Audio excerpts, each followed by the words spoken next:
Hey everyone, so originally I was going to share a few sequences that I've recorded over the last couple of days and weeks, but this morning I was doing a little bit of meditation and something told me to do this instead. I figured people probably want to know why they should do yoga with me or how I got into yoga and all of the things. So we're gonna just sit and have some coffee or tea or whatever you want to drink or not, and then let's just chat and see. I joined a yoga studio in 2015, not to take yoga actually. I was doing aerial silks, which is like the Cirque du Soleil, suspending from the ceiling stuff. I randomly was watching a movie, I think, and I saw someone doing it and I was like, where can I do that here? And I Googled it and actually found a place.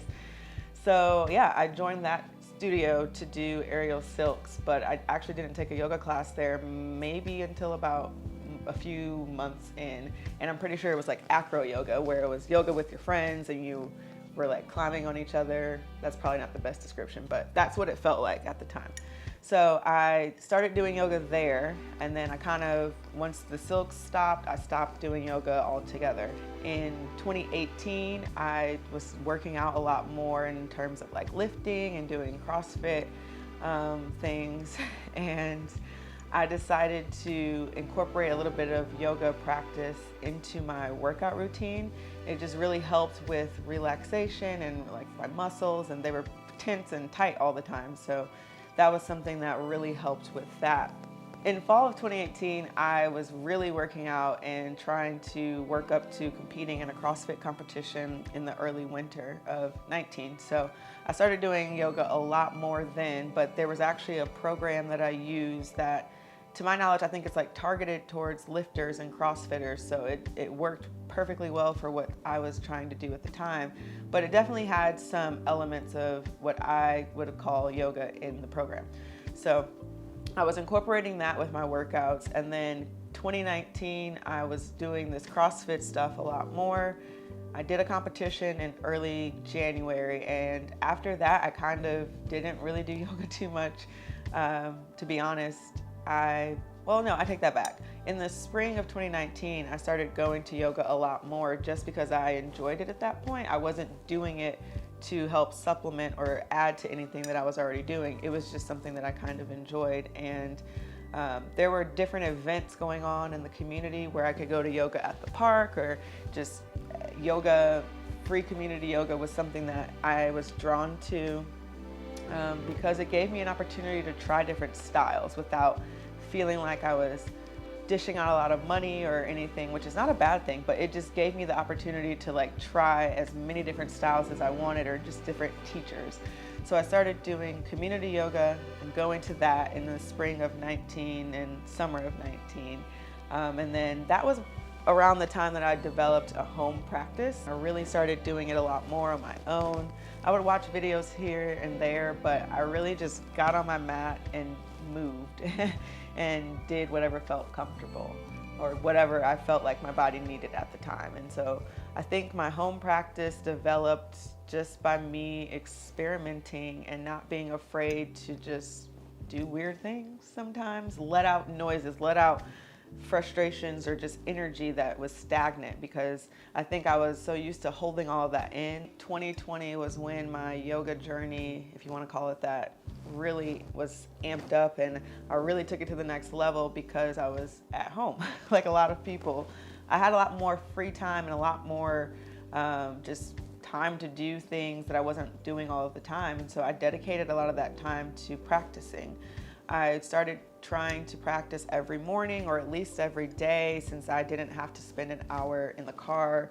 I don't have an hour commute, but since I didn't have to spend time in the car going to work, I dedicated that time to practice and start my morning in a way that I didn't really know much about before. I actually got hurt from lifting, and that was another reason that I dove even deeper into my home practice. Was I was trying to remedy and help an injury, and yoga seemed to be one of the things that helps a lot, and it helped relieve a lot of the tension and a lot of the stress, and not only from like the physical but just like the mental of like dedicating time and focusing on what was bothering me instead of just going about my day.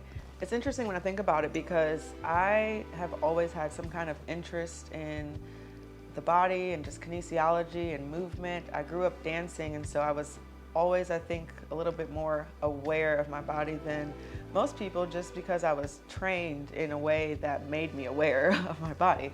But yeah, I think I was always interested in movement and how to apply that in a way that was good for my body, and yoga has given me the opportunity to do that. Summer of 2020, I started really thinking about teacher training, and I started looking into it a little bit more, and there were a few opportunities in town to take teacher training. And so I looked into a couple of those, and I signed up in the late summer, early fall, and I started my teacher training in October, and I finished in January of 2021. I felt like I was reaching a point in my home practice that I wanted to take it to the next level and didn't know how. And teacher training to me at the time seemed like the way to go, because it was gonna give me all the tricks and all the inside things that I was gaining and yearning for when I would go to all these different classes. I actually finished my coffee, so I gotta get more.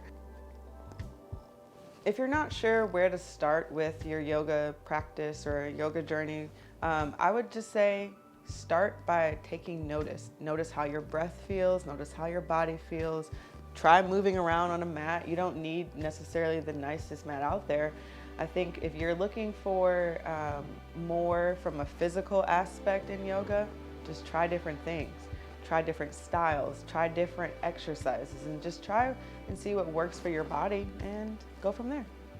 I think if I had known some of the things I know now about my core when I was lifting, I probably would have prevented an injury.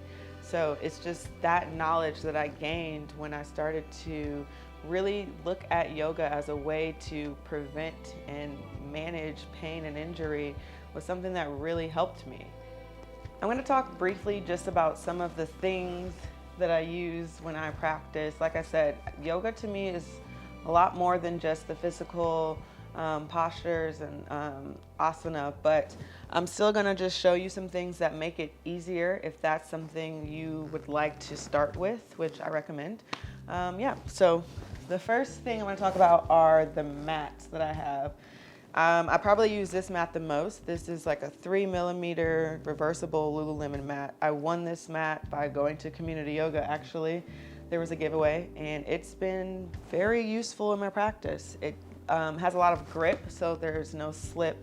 I use it for power classes or anything where I know I'm going to be sweating a lot. The cushion is actually great as well, like if I'm sitting or standing, but I primarily use it for heavy exercising or heavy sweaty classes. This mat was the first mat that I ever bought. I got this mat 10 minutes before a yoga class that I was taking, and I just went to the store. It looked like it was very thick and cushiony, and it worked. So this mat I got from Target, I believe. Pretty design, very nice, comfortable mat. It doesn't offer as much slip resistance as this mat, but it is definitely something that I use for various practices that I do still.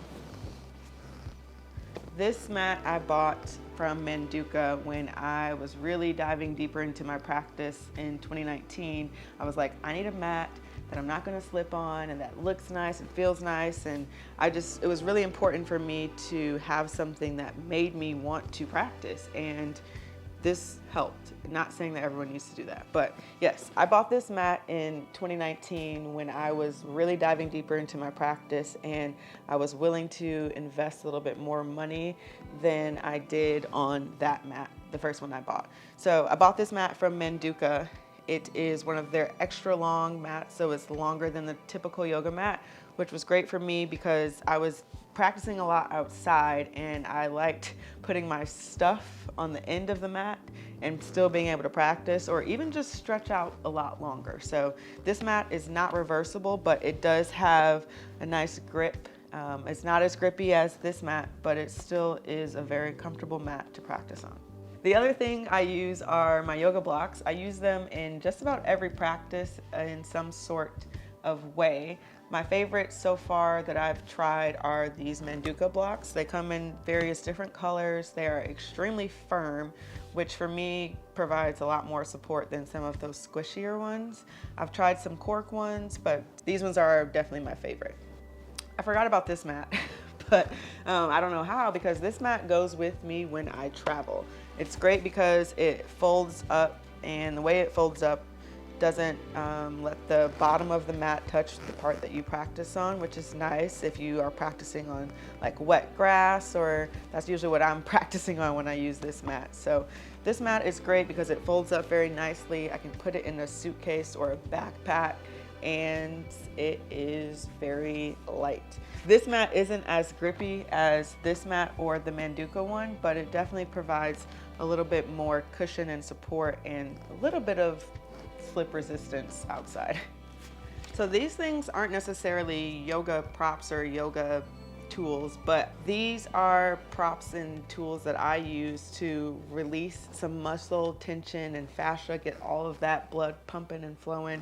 So this is a sew spine. You use it to release some tension in your back. You lay it flat, lay on top of it, wiggle around, do whatever feels comfortable on that. It is a really great tool, but it is pretty intense because it's pretty firm, but it is something that I use, and I lay on it and watch TV.